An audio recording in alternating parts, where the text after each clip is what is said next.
Has decided to hold its winter army maneuvers and war games in Wistful Vista this year, and the whole town is in a martial dither. And here, approaching the headquarters of the Commandant to offer his services as military advisor, we find Fibber, Lafayette, where are we, McGee.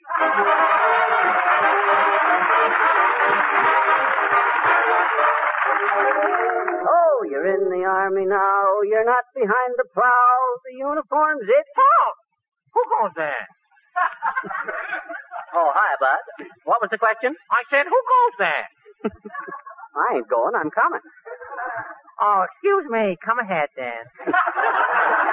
Thanks. Which way is the commander's tent, Bud? It's the big one over there with the American flag over it. Oh, thanks. I'll go. Hey, that flag's upside down. That's a distress signal. Yeah, I know. The general had lobster and ice cream for dinner last night. He ought to keep his troubles to himself. When I was a general in the Army, I had a flag tattooed on my stomach. Then when I got upset, my distress signals was flew in private. How much obliged, Bud? Okay. Oh, you're in the Army now. You're not behind the plow. You'll never get rich. You'll sleep in a ditch. You're in the... Hey, Bud, is the general in? Yes, but he's busy with the chief of the cavalry. Oh, I see. Probably picking some winners at Hialeah. Well, tell him Major McGee retired is here to see him. Yes, sir.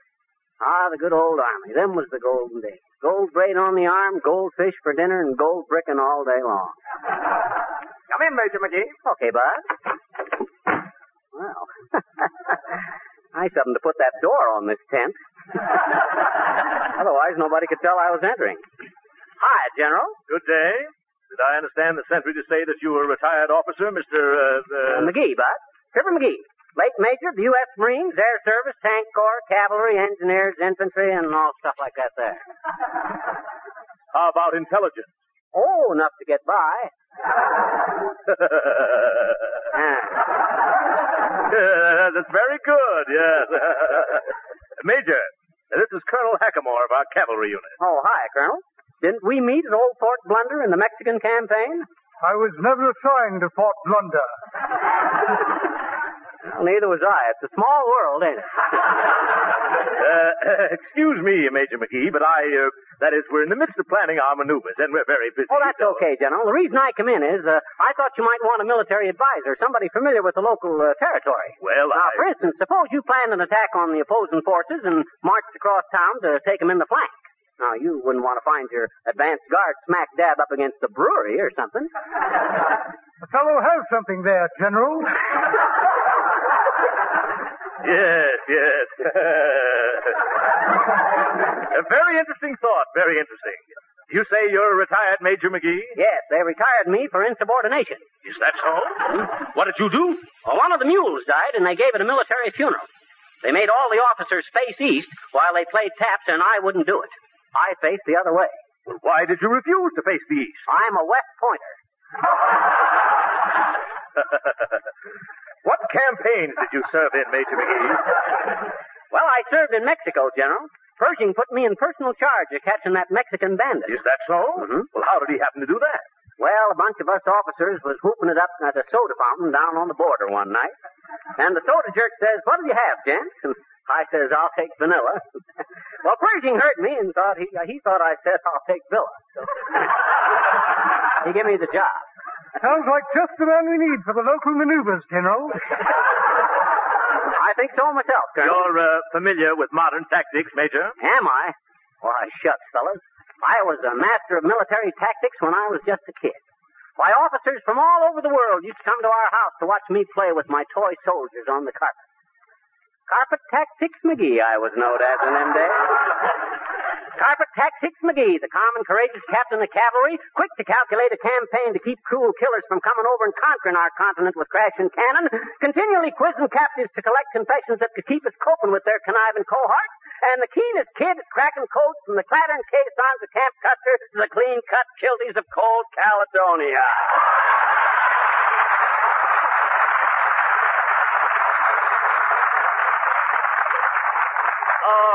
splendid, splendid. I think you're just the local contact we need, Major. Suppose you wait here in my tent while the Colonel and I check our supply. Okay, Bud. Come, Colonel. Righto, General. Well, here I am in the Army again, and I didn't even have to call. Now, let's see. Come in. Well, what you want, sis? I'm a nurse in the hospital unit, sir. Well, then why ain't you in uniform? I'm supposed to be on leave of absence, sir. Now they want to cancel my leave during these maneuvers. Please don't let them. Now, what's your name, sis? Adams, sir. Eve Adams. Eve, eh? Oh, well, quit worrying, sis.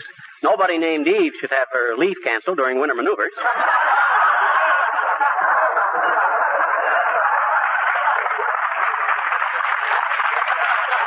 Thank you. Now, let's see. I guess I better glance over these papers. Commandant's headquarters, Major McGee speaking. What say, Bud? Is that so? Well, send up 5 airplanes and have them spray the camp with paint remover. A fine army. They camouflaged 3 ammunition trucks so good they can't find them again. Lieutenant Novus reporting, sir. Oh, hi, Don. What you want? May I have a furlough, sir? Listen, Don, according to these papers, you're the 14th lieutenant that's asked for furlough in a period of 2 days. Interesting period, wasn't it? What was? Louis the 14th. How does Army life agree with you, Don? You're looking very well. Oh, I feel swell, sir. We're very exhilarated. In fact, I'm so happy I could sing Only a Rose in a few minutes. It's a pretty clumsy introduction, but we got it in, didn't we? Yeah. Well, go ahead, Lieutenant Novus. Only a Rose.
That was great, Don. And that Billy Mills' compliment was very good, too. I'll see that you boys get... Commandant's headquarters, Major McGee speaking. Oh, hi, Billy. Yes, I did. That was a beautiful accompaniment. What? What do you mean you want a promotion? What are you now, Mills? A major general? No, I'm sorry, Billy. I can't do it. Well, we just can't, that's all. This is the Johnson Wax program. How would it sound if we had a musical number presented by General Mills?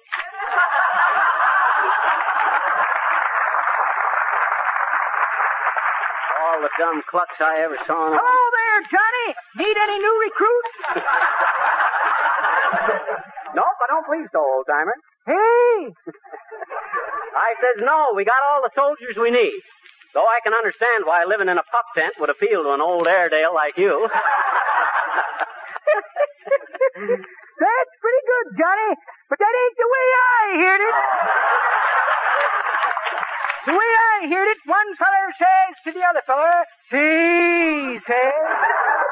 See where them southern planters are worried about the big cotton surplus. That's so, says t'other feller. Why don't they get all the gals to wear cotton stockings? Can do it, says the first feller. That way, both the cotton and the gal would be out on a limb. Just goes to show, Johnny, why gals like silk. It just goes to show.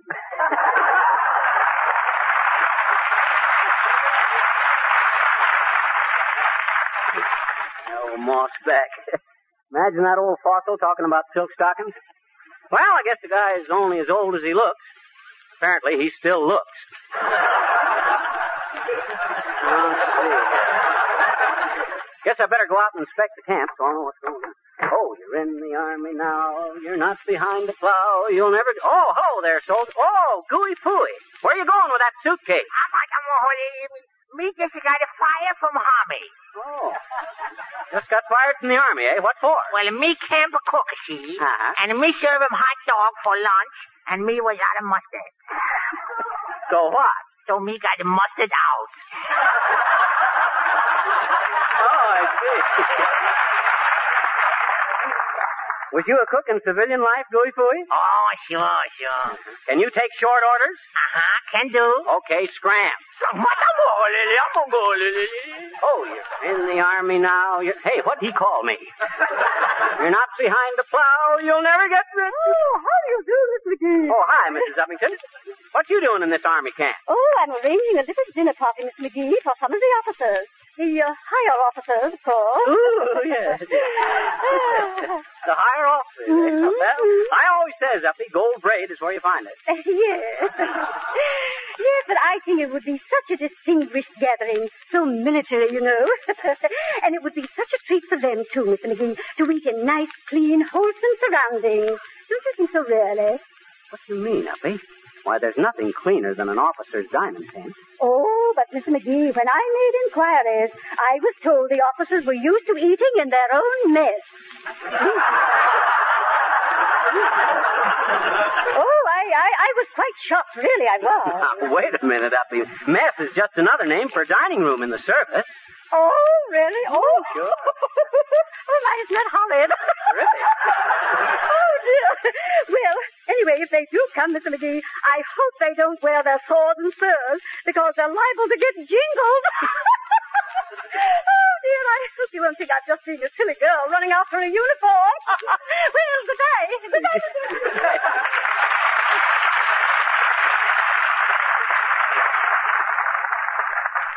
After knowing a few society dames like her, it's easy to figure out how you get such a cold, damp handshake from them. They spend so much time in finger bowls. Oh, well, this ain't expected. Hi, Fibber. Oh, hi, Harple. What you doing riding around in that tank? Oh, I'm in the tank corps. Haven't you heard? Why, no. What experience have you had with tanks? Who, me? Why, sure. Why, after all these years... Okay, along. Why, after all these years of telling housewives how Johnson's Glow Coat will save them hours of housework because it requires no rubbing or buffing, why, I've handled millions of tanks. You have? Thanks for telling them how to restore floors and linoleum. Thanks for making housework so easy. Thanks for the economical way of buying Glow Coat in the larger sizes. Thanks for making... Harpo. Huh? If you don't mind my criticism, that commercial clanks worse than the tank. Well, that's gratitude for you. Here I go and get all greasy and bruised up for nothing. Okay, pal.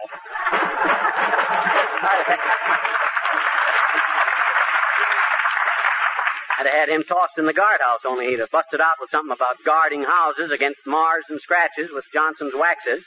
If he ain't the most... Well, hello there, Fisher. Oh, Nick DePopulis. Hi, Nick. What is this unfounded rumors I'm hearing about you being a military advisory to the General Staff? Or am I labeling under Miss Apple Dumpling? No, that's correct, Nick. Say, what you doing here? Oh, I'm coming down here for a visit with an old friend of mine, Fisher. He's a brigamoose. Brigamoose? Oh, you mean a brigadier? I stand connected. Anyway, I'm being very enthusiastic about military things, Fisher. Oh, that's so? I think it is being because I'm being a Greek people, and Greek people are always being ready to fight at the drop of a hat falling down.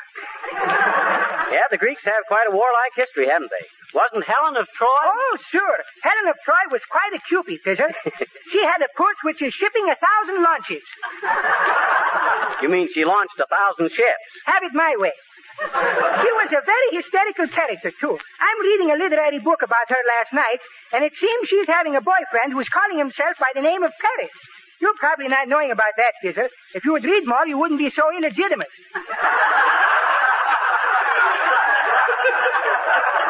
You mean illiterate? Why not? Anyway, this Paris squeegee is making a play for this Helen Cupid. You grab me? Uh-huh.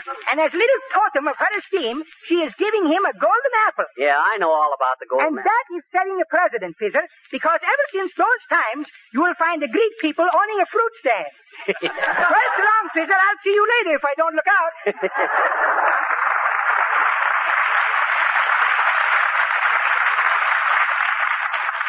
Trouble with that guy is he tried to cross an unabridged dictionary and fell in. Well, I better get on with this. Oh, there, Major McGee. We were looking for you. Oh, hi, General. What's up? Well, we're planning our campaign, Major. Just step into my tent, please. Okay.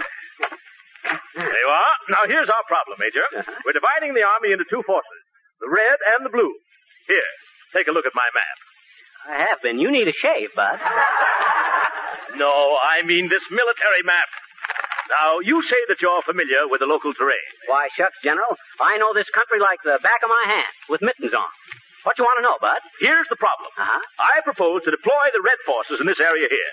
Machine gun emplacements here, a flanking movement here by this wooded patch, then the cavalry and the motorized units will come this way. Oh, you're getting this all wrong, Bud. Here, let me take that map. Give me a pencil. Now, sit down and relax. I'll figure out the tactics for you. Have a cigar? Thanks, I have one. You got two? Now, here's the way to go. You put your infantry here, bring the tanks up here, engineers over here, and then when you come around this way, presto, hemmed in. Simple, ain't it? Yes, it seems very simple. Why, sure. Thank you, Major. I believe that solves the whole problem. You certainly know this country, don't you? Oh, I'll say so. Only thing that puzzles me on this map is this hill over here to the north. I never knew that was there. That's my finger. Oh. Yeah. Well, good luck, General. Thank you, my boy. The maneuvers will start immediately. I'll issue the orders right away. Okay, General. And just to get your men into a fighting mood, get them into a real military pitch of excitement, I'll have Major General Mills play something really stirring. What you got there, Major General Mills? Patty cake, patty cake. Patty cake, patty cake. Won't this infantry ever grow up? Well, go ahead, men. Patty cake with the 4 notes.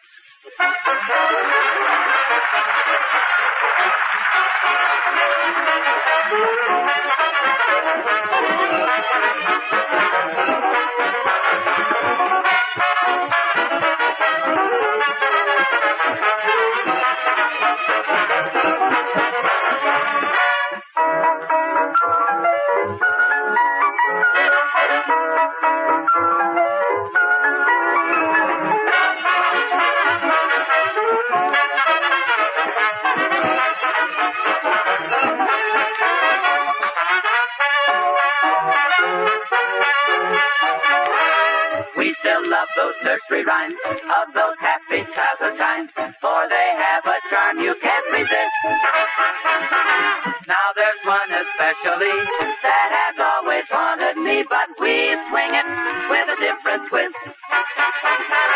Patty cake, baker man, mix your music in a rhythm band. Give it all the heat you can, serve it right away. Patty cake, baker man, what you got is really in demand. Dish it out the way you can. Start that band to play. Get that oven piping hot. Like you always do. Stir up all that pep you've got. Da-da-da-da-da, swing-a-roo. Patty cake, baker man. Mix your music in a rhythm band. Give it all the heat you can. Serve it right away, yeah.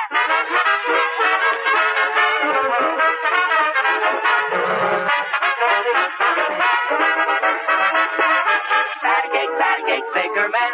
Mix your music in a rhythm band. Give it all the heat you can. Patty cake, baker man.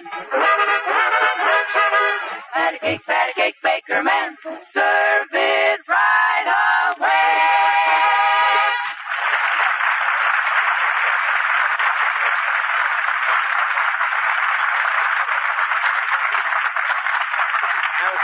That was the four notes, folks, singing patty cake, accompanied by butcher's man Billy Mills. Nice caking, Patty. My name's Marjorie. Oh, yeah. Well, you kids better go climb into a dugout someplace. There's a war about to start around here, and I don't want any of you to get hurt. Ah, there, my boy. Are you the officer of the day? But I'm not only the officer of the day, I'm the man of the hour and chief of the Minutemen. Sit down, and I'll split a second with you. By the way, ain't you Horatio K. Boomer? In the flesh, my boy, in the lovely quivering flesh. Have here an article which should be of great interest to every Army officer in this great and glorious land of freedom. The land where... Okay, get to the point, Boomer. What you got? A Sam Brown belt with a roller skate attachment. You've heard the old aphorism, I have no doubt, that an army marches on its stomach. And this remarkable device will enable regiment after regiment to skim across hill and dale with a minimum amount of wear and tear on the bosom. Now, this article Listen, Boomer, you can't sell anything to this army unless you got authorization from the War Department. Ah, yes, authorization. I'm glad to show it to you, Rabbit Nose. Very happy to. Let me see now. Authorization. Where to put that authorization? Here's a small rat-tail file. Tried to give it to a friend of mine, but the warden smelled a mouse. Autograph photo, Hetty Lamar. Wrote it myself. Was afraid she couldn't spell Horatio. Package of $20 bills. Don't touch them. They're not quite dry yet. A false mustache with a slight sneer. And a check for a short beer. Well, no authorization. Imagine that. Could have sworn I had it with me. At least I could have sworn when you asked for it. Well, I'll be back some other time, Cashew. Right now, I have to run back to my hotel while it's still light enough to locate the fire escape.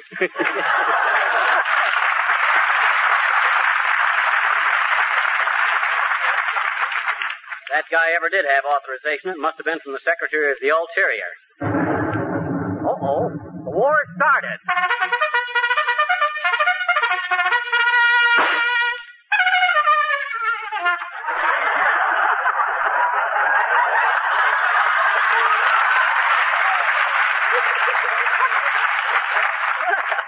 Somebody shot the bugler. That's the most intelligent beginning of a war I ever heard.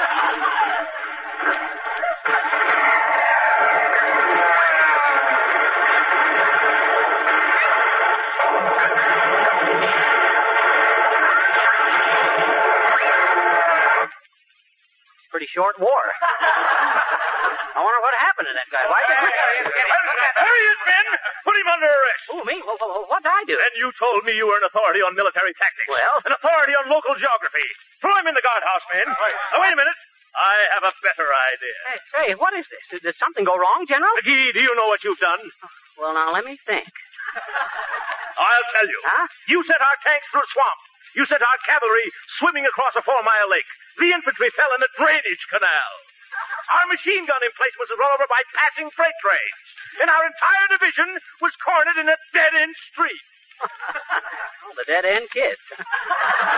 It's treason, McGee. That's what it is.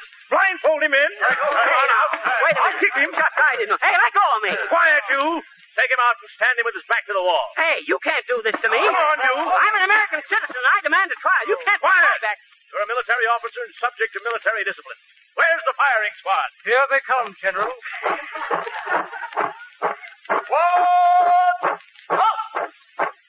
You have a final cigarette, McGee? You better send for a carton, Bud. I'm a chain smoker. But listen, you can't do this to me. I'm a promise. Enough of this. Firing squad, attention. Oh, now listen, I didn't mean to do nothing. When I drop this handkerchief, fire. 1, Oh. 2, Oh, please don't do this. fire! Major McGee, your services are no longer required.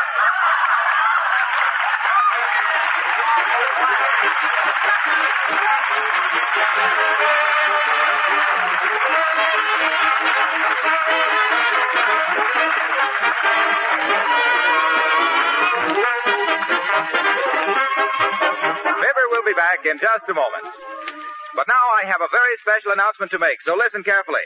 for a limited time only. In fact, only as long as they last. Your dealer is featuring special giant-size packages of Johnson's Self-Polishing Glow Coat and Johnson's Wax. These giant sizes contain 1/3 more than the regular sizes.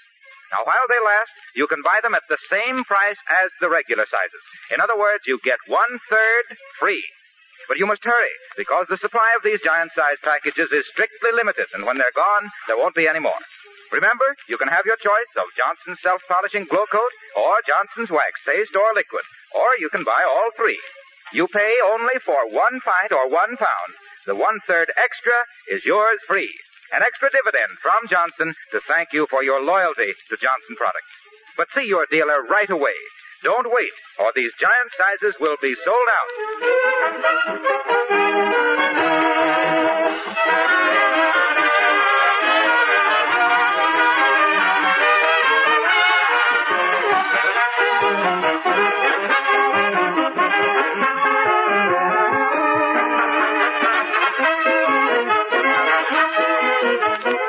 Folks, in our move to Hollywood, we regret very much that we had to lose our old friend Silly Watson for the time being, but because of previous commitments, he couldn't make the trip with us now. Although we hope he'll be back with us soon.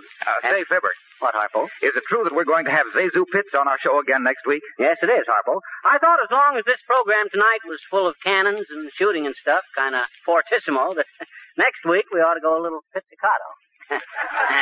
Good night, folks.